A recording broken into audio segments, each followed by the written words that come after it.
Are you stuck in a career that feels more like a hamster wheel than a path to your dreams? Here's the hard truth. Passion isn't enough, and neither is blindly following advice like just work harder or follow your gut. What if I told you there's a better way, a mindset that cuts through the noise, dismantles the illusions, and gives you the tools to make real, tangible progress in your career? It's called pragmatism. And no, it's not just some dry philosophy term. It's a game-changing approach to building a career that actually works for you. In this video, we're diving deep into how to apply pragmatism to your career, breaking down practical steps, challenging outdated advice, and giving you a strategy to make decisions that lead to real results. Trust me, this isn't another motivational fluff session. So, if you're ready to stop overthinking and start making moves that matter, keep watching. You won't want to miss this. Number 1. Burn the backup plan. Let's start with a bold truth. Backup plans might just be the biggest reason you're not where you want to be. Yep, I said it. Think about it. How much energy have you poured into building a safety net, crafting a fallback, just in case things didn't work out? Now here's the kicker.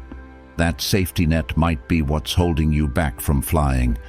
Sounds counterintuitive, right? Stay with me on this. We've all been there, trapped in that cycle of doubt. You've got a dream job, a career switch, or even a creative project you've always wanted to pursue. But there's this voice in your head whispering, what if it doesn't work? So you hedge your bets, split your focus, and put one foot in Plan A while keeping the other firmly planted in Plan B. But here's the problem. You can't sprint toward your goals when you're constantly glancing over your shoulder. And let's be real, doesn't Plan B always feel just a little too cozy, a little too safe? Here's the idea. Burn the backup plan. Not literally. No need to torch your savings or quit your job overnight. What I'm saying is, stop treating Plan A like it's optional. Fully commit. Because here's the thing. When failure isn't an option, you're forced to show up differently. You get creative, you take risks, you problem solve like your future depends on it. Because, well, it does. It's not about recklessness. It's about focus. You're signaling to yourself and to the universe that you're all in. Let me tell you a story. A friend of mine was stuck in a corporate job she hated, dreaming of starting her own design agency. But every time she considered taking the leap, she'd pull back saying, "At least I have this steady paycheck." One day, after yet another frustrating meeting, she made a decision. She put in her notice, not because she had everything figured out, but because she realized her fallback was her biggest roadblock. And you know what? That pressure turned her into a problem-solving machine. She landed her first client in 2 weeks, learned to market herself on the fly, and within a year she was making more money than she ever had in her safe job. Now, I know what you're thinking, but what if I fail? And yeah, that's a possibility. But let's flip the script. What if you don't? What if putting all your energy into one path is the very thing that guarantees your success? Burning the backup plan isn't about recklessness. It's about belief. Belief in your ability to figure things out even when the stakes are high. This is about reclaiming your focus, your energy, and your confidence. It's about telling yourself and the world that you're serious about your dreams. So stop hedging. Stop splitting your energy. Because when you stop giving yourself an out, you start finding a way in. Remember, success doesn't come from playing it safe. It comes from showing up fully, flaws and all, and saying, "I'm here to win." So take a deep breath, light that metaphorical match, and watch what happens when you commit to your Plan A. No Plan B required. Number 2, network like a politician. Here's a truth that might make you squirm a little. Success isn't just about what you know, it's about who knows you. I know. Networking sounds like one of those things reserved for extroverts in suits, schmoozing over cocktails. But what if I told you that's not what I mean at all? Instead, I want you to think like a politician. Yep, the very people you might love to hate. Why? Because politicians are networking ninjas. They don't just meet people, they cultivate allies. Let me ask you this. Have you ever walked into a room full of strangers, knowing you're supposed to network, and felt completely out of place? You hover awkwardly, clutching your drink, hoping someone will magically come talk to you. We've all been there. Networking feels fake, right? But here's the thing. Politicians don't walk into a room thinking, I hope someone notices me. They walk in thinking, who can I help? Who can help me? It's strategic, yes, but it's also deeply human. They know relationships are currency. Here's the twist. You don't need to be slimy or manipulative to think like a politician. It's about playing the long game. Instead of chasing quick wins, focus on building genuine connections with people who can elevate your career and who you can elevate in return. You don't need to attend every networking event or hand out 100 business cards. You need to be intentional. Politicians know one great relationship can open doors that a stack of resumes never could. Let me give you an example. A few years ago, I was working on a project and needed someone with expertise I didn't have. Instead of blindly sending out emails, I remembered meeting a woman at a workshop months earlier. We'd had a great conversation about her field, and I'd followed up with a simple, "Hey, loved meeting you" message afterward. Fast forward to when I needed help. I reached out, and she jumped at the chance to collaborate. Why? Because I had taken the time to build rapport before I needed something. That one connection didn't just save my project, it led to 3 other introductions that shaped my career. Now you might be thinking, isn't this just glorified people-pleasing? Not at all. Networking like a politician isn't about being fake, it's about being strategic. It's about recognizing that relationships are a two-way street. You're not just collecting contacts, you're planting seeds. Some will grow into towering oaks of opportunity, others might just be a pleasant memory. Both have value. This is about reclaiming the power of connection. It's about understanding that success isn't a solo journey, it's a team sport. When you invest in others, you create a network of people rooting for your success. So stop treating networking like a numbers game. Instead, start asking yourself, who can I help today and who can help me tomorrow? And remember, thinking like a politician doesn't mean you have to run for office. It means running your career like a pro. Build allies, play the long game. Because when your name is on the tip of the right person's tongue, doors don't just open, they swing wide. Now go out there and make it happen. Number 3, skill hack the system. Let me ask you a question. What if the fastest way to get ahead isn't by working harder, but by learning smarter? Bold claim, right? But here's the truth. Most people waste time mastering things they don't need right now, hoping it'll pay off someday. What if I told you that approach is a trap? Instead, you need to skill hack the system. Focus only on what's immediately valuable and ruthlessly cut the fluff. Sound too practical to be revolutionary? Trust me, this strategy will change how you approach learning.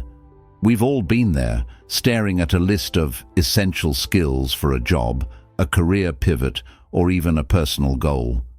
You think, I need to know all of this. So, you start taking courses, watching tutorials, maybe even reading thick manuals. Months later, you're drowning in knowledge but still nowhere closer to achieving your goal. Why? Because not all skills are created equal, and not all of them are necessary right now. Here's the hack. Figure out the one skill that will have the biggest impact on your success in the shortest amount of time, and laser focus on that. Think of it like learning only the cheat codes to a video game instead of playing every level. Why waste hours learning Excel macros when all you need is how to create one killer pivot table to impress your boss? Or why take an entire graphic design course when you just need to master Canva for your side hustle? I'll give you an example from my own life. A few years ago, I wanted to break into video editing. The problem? There were endless tools and techniques to learn. Instead of signing up for a year-long course, I asked myself, what's the one skill that could get me noticed right now?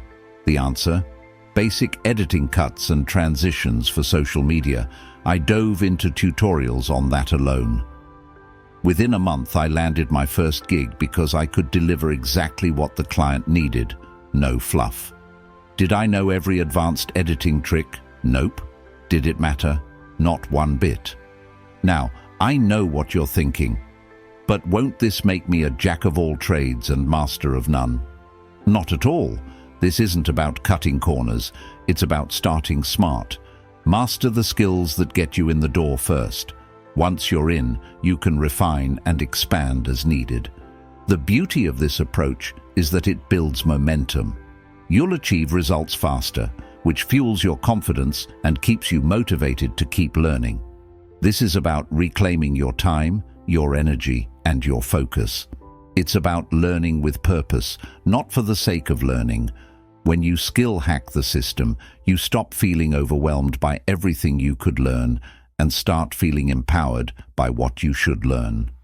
So, the next time you're faced with a mountain of skills to master, take a step back. Ask yourself, what's the one thing I need to know to move forward today? Then dive in with laser focus. Because hacking the system isn't just about working smarter, it's about proving to yourself that you can make it happen, one targeted skill at a time. Number 4, quit strategically, not emotionally. Quitting gets a bad reputation, doesn't it? People love to throw around cliches like winners never quit, but let's be real for a second.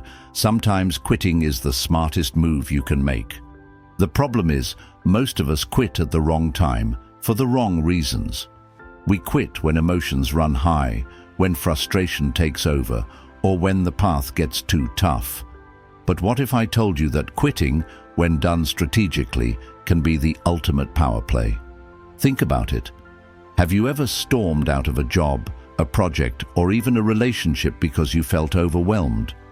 You know the type of moment I'm talking about, the one where your inner voice screams, "I've had enough." You make the call, walk away, and then, a few days later, you're left thinking, was that really the right move? We've all been there. It's human. But here's the thing. Emotional quitting is like slamming the brakes on a car without checking your blind spots. It feels good in the moment, but can cause chaos later. Now, quitting strategically, that's a whole different game. It's not about reacting to emotions. It's about responding to reality. It's about stepping back, analyzing the situation, and asking yourself, is this taking me closer to where I want to be, or am I just holding on out of fear or pride? Strategic quitting means you're not running away from something. You're moving towards something better. I'll share a quick story. A few years ago, I was working a job that looked great on paper, but left me feeling drained every day. I wanted to quit so badly, but instead of drafting a dramatic resignation letter, I made a plan. I assessed my finances, updated my resume, and started networking. I told myself, you're not leaving until you have a stepping stone, not just an escape route. It wasn't easy, but the moment I handed in my notice, I felt liberated, not because I was quitting, but because I was prepared. I wasn't burning a bridge, I was building a better one. Now let me guess, you're thinking, but what if I wait too long and miss out on opportunities? Fair question. Strategic quitting isn't about delaying decisions indefinitely. It's about aligning your exit with your next move. Whether it's leaving a job, a relationship, or a commitment, you need to have a vision of what's next. It's not quitting if you're stepping forward, it's growth. This isn't just about logistics. It's about reclaiming your power. Emotional quitting feels like losing control. Strategic quitting feels like owning your choices. It's the difference between reacting to your circumstances and designing your life. So the next time you feel like walking away, take a breath. Ask yourself, am I quitting because it's the best move or because I'm caught up in the moment? Remember, quitting isn't weak. It's intentional when done right. Quit strategically, not emotionally, and you'll find that every ending can be the beginning of something better. Number 5, exploit the halo effect. Have you ever noticed how one good impression can shape how people see you in every way? It's like you wear an invisible crown, and suddenly everything you do seems golden. That's the magic of the halo effect, and trust me, it's one of the most underrated tools for navigating life, whether it's your career, relationships, or even social circles. And before you think, wait, is this some manipulative mind game? Let me explain. This isn't about tricking anyone. It's about understanding how perceptions work and using them to your advantage in a way that's authentic and effective. Picture this. You're at a job interview, and the first thing they notice is how sharp your outfit is, how confident your handshake feels, or even how you effortlessly crack a light-hearted joke. That one moment sets the tone for everything else. Suddenly, they're not just seeing a potential hire, they're seeing someone capable, likable, and professional. The work you've done to get here, it's magnified because the initial impression was so strong. That's the halo effect in action. Now, let's get real. We've all been on the other side of this. You meet someone who's incredibly kind, and before you know it, you're assuming they're also super competent, trustworthy, and maybe even good at karaoke. Because why not? The brain loves shortcuts, and the halo effect is one of its favorite tricks. The good news is, you can use this to shape how the world sees you. And no, it doesn't require being fake or over the top. It's about highlighting the right traits at the right moments. Let me tell you a quick story. A few years ago, I was giving a presentation at work, one of those nerve-wracking all eyes on you moments. Instead of diving straight into my slides, I started with a personal anecdote. It was simple, heartfelt, and a little funny. The audience laughed, nodded, and leaned in. From that point on, it didn't matter if I stumbled over a stat or skipped a slide.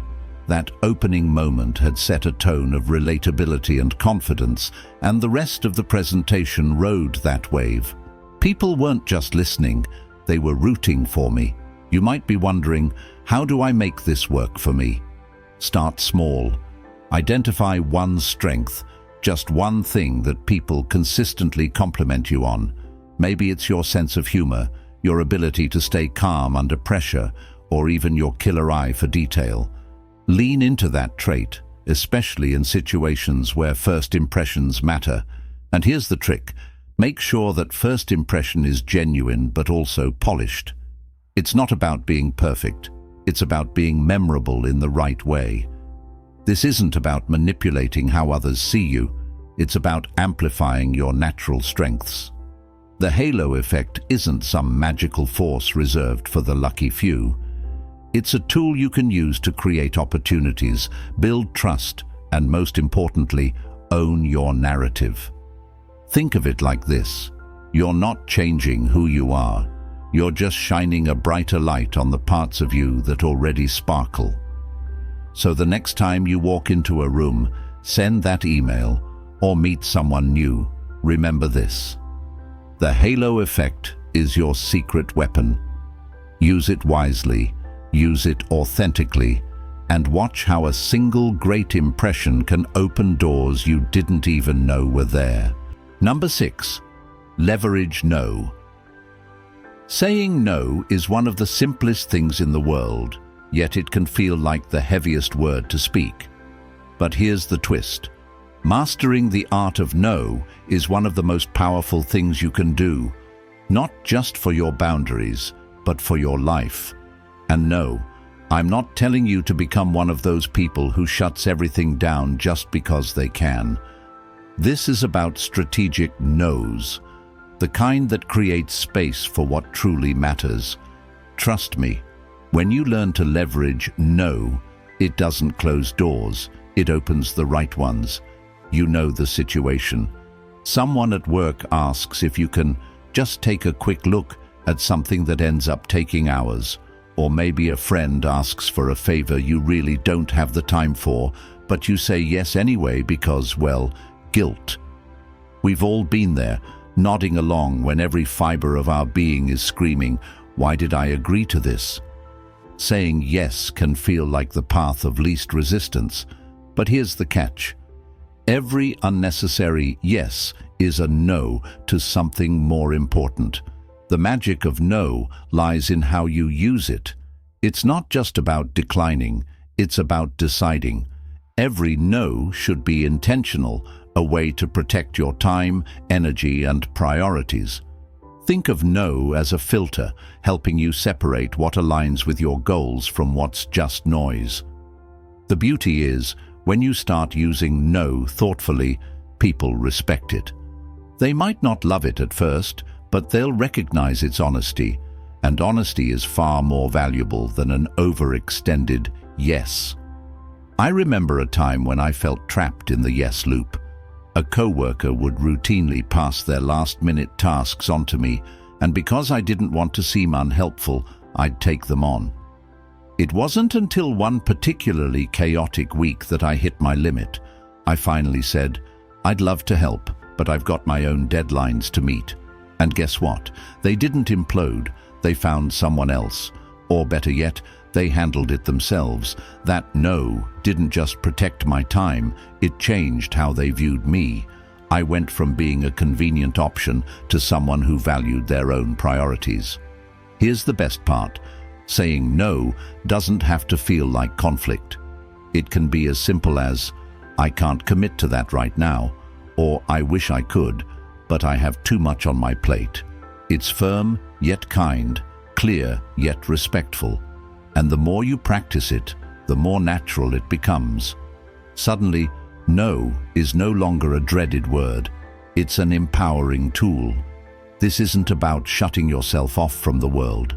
It's about aligning your actions with your intentions. When you leverage no, you're not just refusing, you're choosing your goals, your well-being, your peace. And that's not selfish, it's smart. Every time you say no to something that doesn't serve you, you're saying yes to something that does. So here's the challenge. Start small. The next time you're about to agree to something out of guilt, pause. Ask yourself, does this align with what I value? If the answer is no, embrace it. Because leveraging no isn't about rejection, it's about creating space for what matters most. And when you do that, you're not just protecting your time, you're honoring your worth. Thank you so much for watching. I genuinely hope this video gave you a fresh perspective on how to apply pragmatism to your career and take meaningful steps toward the future you want. If you found value in this, please give it a thumbs up. It really helps the channel reach more people who could benefit from these ideas. Don't forget to subscribe for more content on practical strategies and thought-provoking topics to empower your personal and professional growth. Know someone who's feeling stuck in their career. Share this video with them. It might be just what they need to hear, and I'd love to hear from you. Drop a comment below and share your thoughts or personal experiences. Have you ever used a pragmatic approach to tackle a career challenge? Let's build a community of shared insights and encouragement. Remember, your career is yours to shape. Pragmatism isn't about perfection, it's about progress, one smart decision at a time. You've got this, and I can't wait to see you in the next video. Until then, keep moving forward.